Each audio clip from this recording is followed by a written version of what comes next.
നമസ്കാരം. പ്രതിപക്ഷ പാർട്ടികളെല്ലാം ചേർന്ന് ബിജെപിയെ താഴെയിറക്കാൻ നോക്കുമ്പോൾ ഇന്ത്യ സഖ്യം ജയിച്ചാൽ പ്രധാനമന്ത്രി സ്ഥാനാർത്ഥിയായി ആര് നിൽക്കുമെന്ന ചോദ്യത്തിന് ഉത്തരമില്ലാതായിരിക്കുകയാണ് പ്രതിപക്ഷത്തിന്. ഞങ്ങൾ മാറി മാറി ഭരിക്കുമെന്ന് പറയുന്നെങ്കിലും അങ്ങനെ ഭരിക്കാൻ ഇന്ത്യ പലചരക്ക് കടയല്ല എന്ന് പറയുകയാണ് കേന്ദ്ര ആഭ്യന്തരമന്ത്രി അമിത്ഷാ. ഇന്ത്യ മുന്നണിയെ കടന്നാക്രമിച്ചുകൊണ്ട് സംസാരിക്കുകയാണ് അമിത്ഷാ. രാജ്യത്തിന്റെ പലയിടങ്ങളിലും ഇന്ത്യ സഖ്യം അക്രമം അഴിച്ചുവിടുന്നു. അക്രമം കൊണ്ട് അധികാരം പിടിക്കാമെന്ന് ഇന്ത്യ മുന്നണി കരുതുന്നു. പ്രധാനമന്ത്രിയെ വകവരുത്താനുള്ള പദ്ധതി വരെ ഉണ്ടാകുന്നു എന്ന റിപ്പോർട്ടുകളാണ് പുറത്തുവരുന്നത്. ലോക്സഭയിൽ ഭൂരിപക്ഷം നേടിയാൽ ഇന്ത്യ മുന്നണിയുടെ പ്രധാനമന്ത്രി സ്ഥാനാർത്ഥി ആരായിരിക്കുമെന്ന് അമിത്ഷാ ചോദിച്ചിരുന്നു. പലചരക്ക് കടയല്ല, 140 കോടി ജനങ്ങളുടെ മഹത്തായ രാജ്യമാണ് ഭാരതമെന്ന് അദ്ദേഹം തുറന്നടിച്ചു.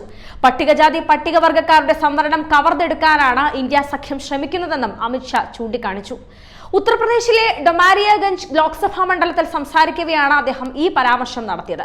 പ്രതിപക്ഷ പാർട്ടികളെല്ലാം കൂടി ഇന്ത്യ സഖ്യം രൂപീകരിച്ച് മുന്നോട്ട് പോകുന്നു. എന്നാൽ രാഹുലിനോട് എനിക്കൊരു ചോദ്യമുണ്ട്. നിങ്ങൾക്ക് ഭൂരിപക്ഷം ലഭിച്ചാൽ ആരാണ് നിങ്ങളുടെ പ്രധാനമന്ത്രി? ശരത് പവാറിനോ ലാലു യാദവിനോ ഉദ്ധവ് താക്കറെയോ പ്രധാനമന്ത്രിയാക്കാൻ കഴിയുമോ? ആരാണ് ഇന്ത്യ സഖ്യത്തിന്റെ പ്രധാനമന്ത്രി എന്ന് ഒരു മാധ്യമ പ്രവർത്തകൻ അവരോട് ചോദിച്ചു. അപ്പോൾ അവരുടെ ഒരു നേതാവ് പറഞ്ഞത് അവർ 5 വർഷത്തേക്ക് മാറി മാറി പ്രധാനമന്ത്രിയാകുമെന്നാണ്.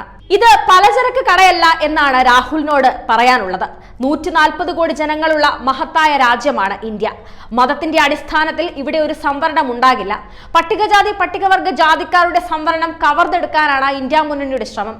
ബംഗാൾ സർക്കാർ 180 മുസ്ലിം വിഭാഗങ്ങളെ OBC പട്ടികയിൽ ഉൾപ്പെടുത്തുകയും നമ്മുടെ പിന്നാക്ക വിഭാഗങ്ങളുടെ സംവരണാവകാശം അവർക്ക് നൽകുകയും ചെയ്തു. നമ്മുടെ സംഘടനാ മതത്തിന്റെ അടിസ്ഥാനത്തിൽ സംവരണം നൽകുന്നില്ല. അതിനാൽ ബംഗാൾ സർക്കാർ നൽകിയ എല്ലാ OBC സംവരണങ്ങളും ഹൈക്കോടതി നിരസിച്ചു എന്നും അമിത്ഷാ പറയുന്നു. ഈ ലോക്സഭാ സമയത്ത് ബിജെപിയെ എല്ലാ രീതിയിലും കടന്നാക്രമണം നടത്തുകയാണ് പ്രതിപക്ഷ പാർട്ടികൾ.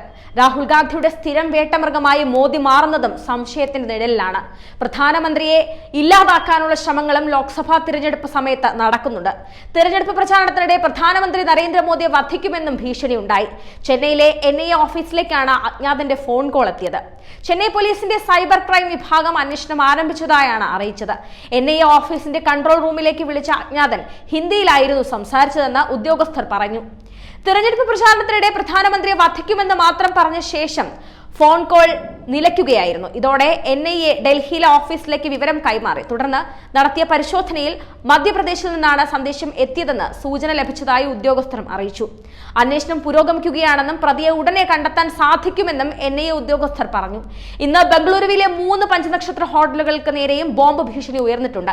ഈ സാഹചര്യത്തിലാണ് തിരഞ്ഞെടുപ്പ് പ്രചാരണത്തിനിടെ പ്രധാനമന്ത്രിയെ വധിക്കുമെന്ന ഭീഷണിയും ഉയരുന്നത്. ഈ സാഹചര്യത്തിൽ പ്രധാനമന്ത്രിയെ വധിക്കുമെന്ന ഭീഷണി വളരെ ഗൗരവത്തോടെയാണ് അന്വേഷണ ഏജൻസികൾ കണക്കിലെടുക്കുന്നത്.